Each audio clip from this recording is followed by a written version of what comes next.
Greetings and welcome friends, I'm Ash, and with the Shadow of the Erdtree expansion fast approaching, I figured this would be a pretty good time to play through Elden Ring for the umpteenth time and do a bit of a retrospective.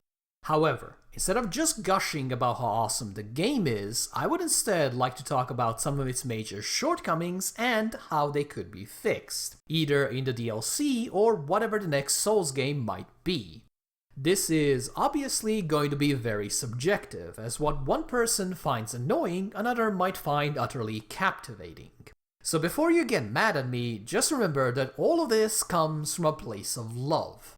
After all, if I wasn't a massive fan of Elden Ring, and Souls games in general, I would not have spent the past couple of weeks redoing the entire game, and I really do mean the entire game, in order to get into a proper mood for the new DLC.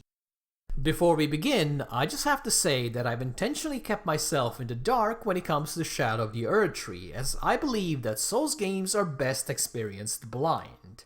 So if From Software has already announced that they're fixing some of the issues I'll be outlining, I am perfectly fine looking like a fool, as I genuinely do want to see Elden Ring thrive.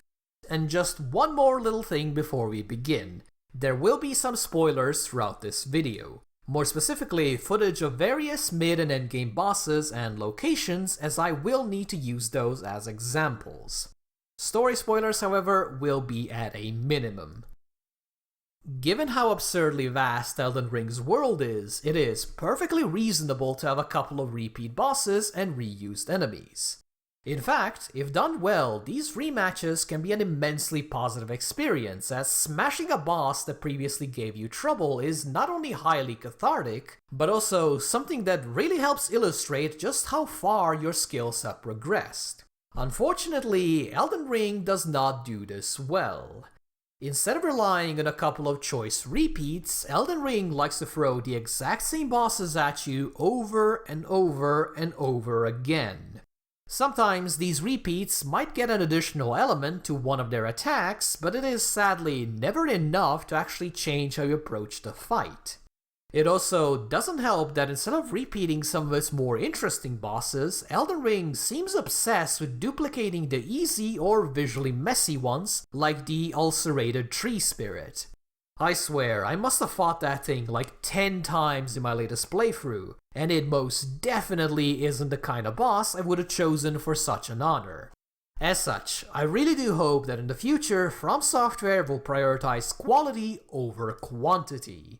I would rather go a few hours without bosses and then face off against someone really memorable like Melania, rather than just plow through a horde of underwhelming throwaway bosses where wrestling with the camera is the real challenge. Staying on the same topic, the side dungeons in Elden Ring are an excellent idea that is completely ruined by relentless repetition.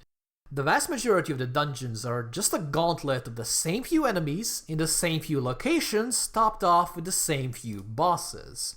Combine this with generally mediocre rewards and little story relevance, and you end up with something that sounds like it should be the highlight of the game, but in reality is mostly just flavorless filler. Much like the bosses, it is not the reused assets that are the problem, but rather the very uninspired way they were cobbled together.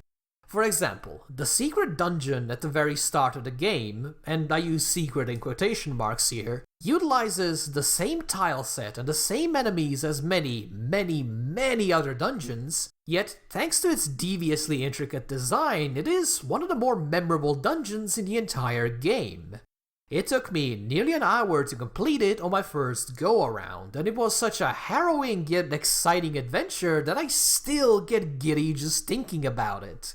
So once again, I do hope From Software will focus on making the side content just as detailed and just as interesting as the main stuff, even if this does mean that there will be less of it. I doubt anyone will really complain if you got an open world that is just a bit smaller in size, yet brimming with all sorts of interesting crevices, caverns, and crypts to crawl into. While I do love Elden Ring for giving us the opportunity to explore its world in whichever way we please, this freedom does bring with it a very serious problem. The difficulty curve is a mess. If you spend any notable amount of time exploring side areas, you're inevitably going to find yourself overleveled and overpowered, all the way until the mountaintops of the giants near the very end of the game. This is such a massive shame because bosses like Morgoth are well designed and genuinely a lot of fun to fight if you're not just blasting through their health bar within seconds. Alas, the only way to experience them like this is to either intentionally gimp yourself or just ignore the side attractions, neither of which is something I find particularly fun. So in the future, I would like to see a more natural difficulty curve that really emphasizes that challenging but fair aspect of the series that I just love so very, very much. Maybe the side areas can offer cosmetic items, armor, or weaponry rather than heaps of runes, or maybe the bosses could have their stats adjusted based on your level. This is obviously a very complex issue to solve, and I honestly doubt there is a straightforward solution for it, but it is definitely a problem worth tackling as the wacky difficulty curve really does clash with the open world design, and that is a real shame. Regardless of what Souls game we're talking about, my favorite boss fights are the ones that would be best described as a elaborate dance. Neither you nor the opponent have the advantage, so you have to keep sizing each other up, occasionally striking in the hopes of catching the other by surprise, only to then immediately bounce right back out before the retaliatory strike. For example, this would be Artorias in the original Dark Souls, or my personal favorite in Elden Ring, Godfrey. The bosses I enjoy the least are the ones that just throw two fully fledged bosses at you, or even an entire Gank squad of enemies. While previous Souls games had a couple of these, I never found the group bosses to be as pervasive or as annoying of an issue as I did in Elden Ring. And the main reason for this? Well, unlike some of the bosses like the gargoyles in the original Dark Souls, very few of Elden Ring's multi-boss encounters feel like they were designed to be fun on top of challenging. I understand that these bosses can be made significantly easier through jolly cooperation or the use of spirit ashes, but that is mostly because you can then ignore a good chunk of the fight's mechanics and simply burst down one of the bosses. Meanwhile, if you choose to go solo, which is something that I genuinely prefer, you can only really run around in a circle hoping that their pathfinding messes up for long enough to give you some breathing room. Because of this, I didn't enjoy a single multi-boss encounter in Elden Ring. They were challenging, sure, but I just didn't find any of them to be particularly fun. As such, I really do hope that Shadow of the Erdtree and future Souls games will do their best to make bosses unique and exciting on their own, rather than have them rely on sheer numbers to make up for otherwise lackluster or easy to counter movesets. While many of the things I've mentioned so far can be argued against, I doubt many people will disagree with me when I say that Elden Ring's quest system sucks. The NPCs move randomly across the map and stand in weird locations. You are also very rarely told where to go and what to do, so unless you're using a wiki, it can be incredibly easy to skip entire quest lines. To make matters worse, there is no journal system to let you keep track of who's who and what they're trying to do. This is especially annoying for explorers like me since some of the characters only appear once every 20 hours.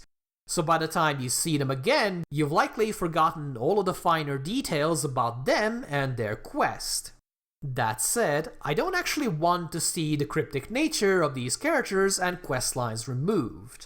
Rather, I would like better in-game directions so that, with a bit of effort, even a non-obsessive player will be able to see them through to completion. Bonus points if there's also an in-game glossary and journal so that we can reference previous dialogues and events at a moment's notice. Something that would also be quite handy for people coming back after an extended break. I mentioned previously how the side dungeons often have very mediocre rewards, and unfortunately, this same problem extends to the open world as well. Since everyone can go everywhere at any point, From Software played it overly safe and made it so the open world itself is mostly devoid of interesting rewards. When you remove Seeds and Tears, two items that directly improve your flasks and appear very rarely, most of what you'll find in Elden Ring's open world is low-tier upgrade materials, some runes, enemies that generally drop a low amount of runes regardless of their difficulty level, and an overabundance of herbs that you've probably stopped picking up about 30 hours ago. And this never changes. Even in the final areas of the game, there is very little interesting loot to find outside of marked points of interest. In fact, unless you're an obsessive adventurer like I am, you could very easily skip like 70 to 80% of each mid to late game zone without missing out on much of anything. Needless to say, this is a real shame since Elden Ring's world is beautiful and just begging to be explored. So in Shadow of the Erdtree, and Souls games in the future, I would like to see more unique thingamabobs hidden all throughout the world, and not just in the one or two major locations in each zone. And mind you, these don't have to be all positive things. Even a trap chest that teleports you somewhere weird and gets you in trouble is a fun little treat to discover. Just anything, just please anything other than a random corpse in a random nook with a random bit of runes. Last and definitely least, we have an issue that probably bothers me and me alone, but this is my video, so I do get to talk about it. And my problem, well, that would be Torrent. First of all, it is important to make it clear that Torrent is a good boy.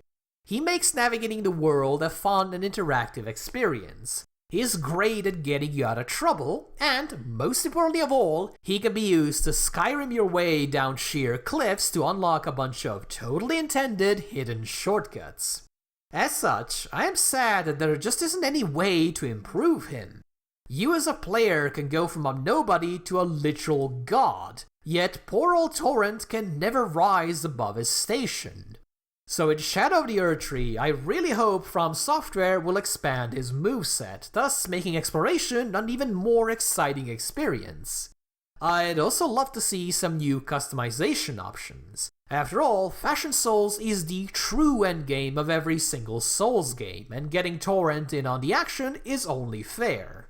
As an added bonus, these power-ups and cosmetics could potentially be found by beating various side dungeons or just somewhere in the open world, thus dispelling 3 of my problems at the same time. And there you have it, 7 of my biggest pet peeves with Elden Ring and 7 issues that I hope to see at least somewhat resolved in Shadow of the Erdtree. Now, realistically, are they all going to be sorted out? Probably not, given that some of them will require a very drastic shift in Elden Ring's design. But even so, I am quite curious to see just how much Shadow of the Erdtree can elevate the base game. To end all of this on a positive note, because I really have been ranting for quite a while, I would also like to reiterate that Elden Ring is an amazing game. From Software tried to do a bunch of new things, and while some of them may have failed, a whole lot more ended up being great. So while I do have some gripes with Elden Ring, the one thing I truly never ever want to see is From Software playing it safe and sticking to conventions. Now that would be the greatest issue of them all. Thank you guys for watching, and if you enjoyed this, or even if you didn't, please do let me know. If you would like to see more, make sure to subscribe, hit the stupid bell, pet your torrent, and do whatever other nonsense you gotta do these days. Thank you again for watching, and I do hope to see you soon. Bye bye!